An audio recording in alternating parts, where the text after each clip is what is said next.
Hi everyone, it's Shital and I'm here to do a video response to Sybil's To Die For a challenge. Hi Sybil, thank you so much hon for this super fun challenge. It's so cool and fun to watch everyone's dye storage ideas and especially their collection of dyes. So as you all can see, I have the Grand Caliper as my choice of die cut machine, and because I'm a huge fan of the wafer thin dies, I just love those. So how I store my dies is I had made these binders. So this one is just for the spellbinder dies. So I used my binder tool to bind the binder, and the chipboard here is I just save all my cereal boxes and I use that chipboard for that. I mean it's medium weight, but it still works for my mini albums and these books that I make. And so that's how I store my dies. I love their packaging that they come in, so I just don't want to discard it. So what there is in this binder is it's just a regular cardstock by Recollections, a black cardstock. So I take the die out of the packaging and I open the whole sheet up, and then I put the whole die packaging on this piece of cardstock, and I also put the magnetic sheet here to hold my dies. So this is how I can see what's here on the package and how many templates, die templates do this have. And so it's just my way of storing them. And so I have the dies at the back as well. So the packaging that these dies come in, this cardstock is quite heavy. So the paper, the regular black cardstock, is just sandwiched between these two packages. And this way, when I put this die here, those were the small circles, and this is the standard large circles. So what happens is when I close this book, this die doesn't tangles in with this because it's on the opposite side. I hope that makes sense. So that's how I store my spellbinders. And so I just have so many of these. So like you see with this, so these are not the nesting ones, but the on the edge dies and the bracket borders. And these are the ovals. So the ones that I want, I put a sticky note on the paper and I just left some space for those. So I don't have very many, but I still have a few. That's the heart one here. And so I think this idea is working quite well for me. And my favorite die out of all of them are these A2 Matting Basics A, and I want to get the B set, for which I left the space here. So this binder just stays on my shelf. These are the snowflakes, and this is the latest one that I purchased, the Gilded Gate 2. This is also my favorite. I want to use this one. I haven't used it as much as I want to, and I really want to get the Matting Basics B, so I use this one all the time. So that's how I store so my spellbinder dies.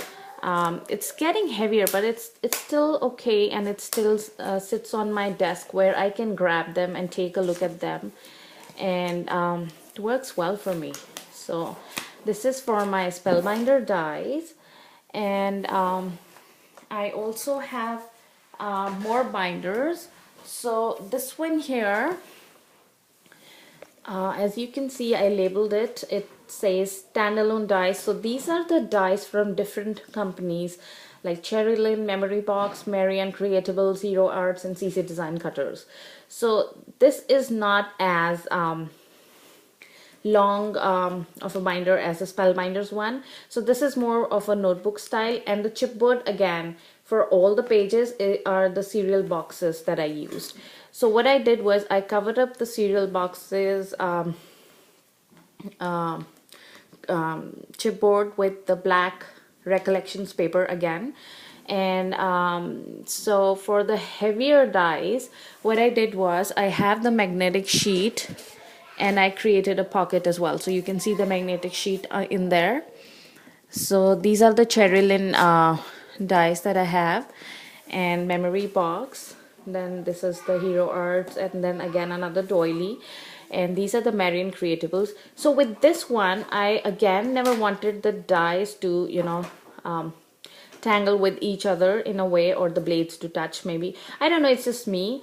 So I just put a designer series paper from my huge stack in between these two, and I use this paper to label the dies that the company that they belong to, so that I know, and if there's any wish list, I just write it down. So, and these are the Madison windows from memory box. And what I did for memory box envelopes, I never wanted to throw away the packaging, so I just created a pocket with all the envelopes of the dies that they come in. This is my way of storing them. So like I have more memory box in here because this belongs to memory box, this precious star ones, the tree one, and I love the impression obsession dies as well. So I have all the dies. So it makes it easier if I label them to know which company do they belong. It's not that I need to do anything to know that, but it's just my way of organizing. And so there's another, so this is just the CC design cutter. So I use the labels that they come in with to, I stick them on the page that I inserted in these chipboard pieces. And so the magnetic strips are the magnetic vent covers that I got from Home Depot. And yeah, that's how I store them. So they're all neatly in there in my binder to use. And I know that this is from Greeting Farm, and then this is from Diamond Dies, and this is from Mama Elephant. And these are again one of my favorite dies here. I mean, I'm in love with the word or the phrases die. So I have happy birthday in 2 sizes, best wishes in 2 sizes, and then just because in 2 sizes, and then thinking of you, create, Merry Christmas, and love. I just love these ones. And my latest ones that I got, I'm missing a page, is this one, the Hero Arts Love one. I just love this one. So cute. And I wrote it on here.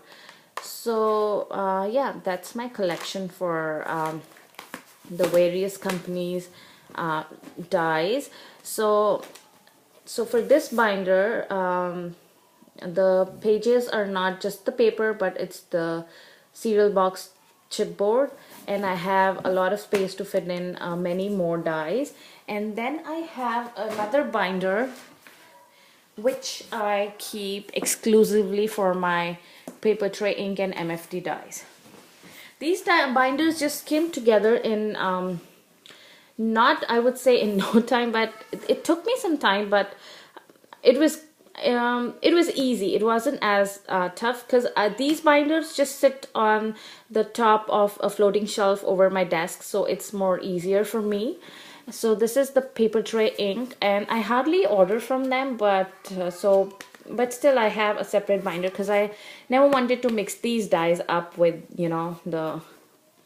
so the magnetic sheet is holding it so tight. So this is a pocket that I created, and then this is the cover plate that I store in this pocket here.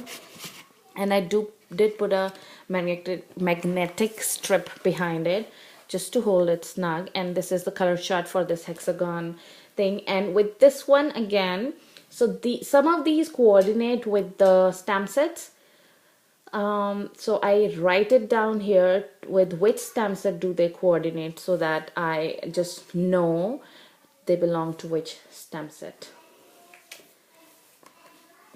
And again, I inserted a sheet of paper so that these two don't just, tangle with each other, or maybe, this one just sticks to this magnet sheet here. I don't want that to happen. So, and I write the name of the dies besides it.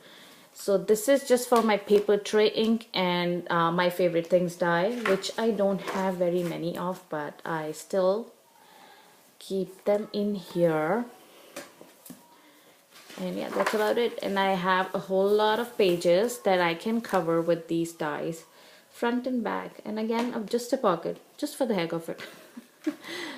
And yeah, so these are my binders, and that's my way of storing my dies, and I hope it helps you all out. And I have some more dies that I ordered, that came in my mail, that I ordered recently. So this is the Cherilyn Lady Kate Edger, the corners by Cherilyn, and then this is an Impression Obsession glasses die. Then some of the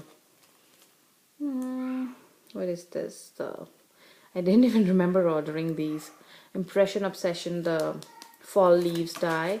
And then I'm so curious to use this one, so excited. This is a film strip die by Memory Box.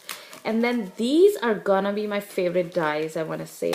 So this is the Karen Burniston dies with Elizabeth Crafts, and this is the All Seasons tree, which I really love. And then this one are her new pivot dies, and she also has some pop-up dies out. I think these ones are gonna be my absolute favorite as well.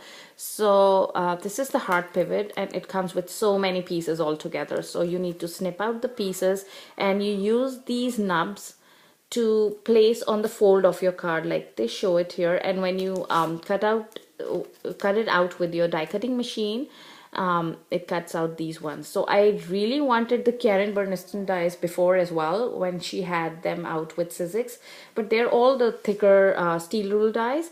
So I'm so glad that she came out with the wafer thin dies.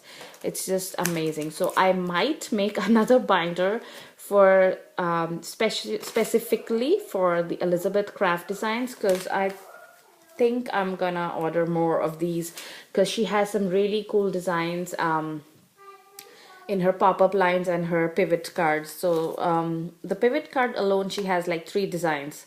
There's a butterfly one, and then there's a label one, but I picked up the heart one, and it just came yesterday. But apart from Valentine, I think I can use it for other things as well. So I hope you will like my storage idea. I really am comfortable with this idea, because these binders just sit on my desk, and I can flip quickly through them to see which die do I want and which I don't. So thank you everyone for watching, and I hope it's helpful to you, Sybil. Bye now.